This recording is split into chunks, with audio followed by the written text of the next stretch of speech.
దేవుని వాక్యాన్ని వినాలి. వింటున్నటువంటి వాక్య ప్రకారం నీవు జీవించాలి.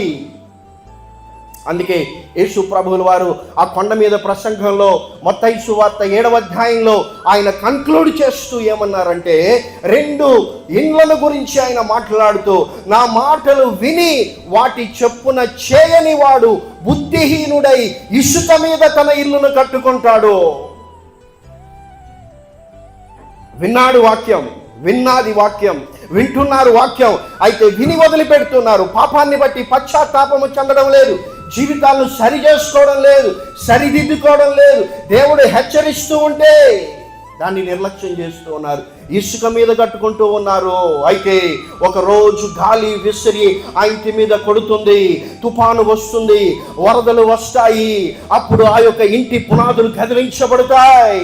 ఆ యొక్క వరదలో, ఆ యొక్క గాలిలో, ఆ యొక్క తుఫానులో ఆ యొక్క ఇల్లు కూల్చివేయబడుతుందని యేసు ప్రభువు వారు చెప్తున్నారు.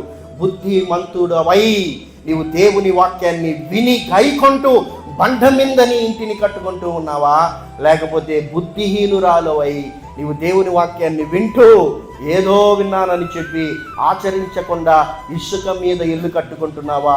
ఒకసారి పరిశీలన చేసుకో. దేవుని వాక్యాన్ని గైకొనాలి. అందుకే దేవుడు ఈ యొక్క సార్దీసు సంఘముతో నీవు ఉపదేశాన్ని వింటూ గైకొంటూ మారు మనస్సు పొందాలని తెలియజేస్తూ ఉన్నాడు.